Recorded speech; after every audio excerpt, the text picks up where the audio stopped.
Topeckans gathered for a car and truck show at Gage Park this morning, raising money to fund a special memorial. 13's Brent Palmer went to the event to learn why it's so important for veterans and visitors alike.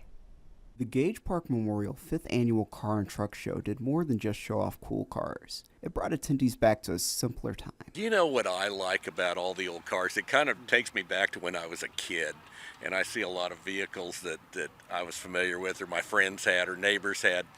And I think that's the cool thing about having a car show. It just kind of takes you back in time. This fundraiser raised money for the Gage Park War Memorial to create the War on Terrorism Monument. They love their veterans. They see the opportunity to help Gage Park, and we welcome them home, and their vehicles are just awesome. They really are. The car show encouraged visitors to reflect on the veterans who sacrificed their lives for our country. People like seeing the old cars, but yet they come in here and look at the memorials and all the bricks that we have down. All these bricks you see on the ground here represent some veteran. It's just good for people to be exposed to this memorial that we have here. Some participants were energized by the show. It just makes me feel young again. I can get it out and go to the car shows and give people the story that I had. Lori has a 1964 Thunderbird that has been entered into a variety of car shows. My grandparents gave this to me when I was 16 so I could drive to college. It just makes you feel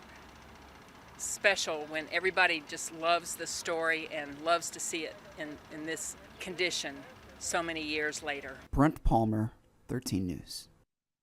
And if you'd like to keep up with events around Gage Park Memorial, we'll have a link to their Facebook page on WIBW.com.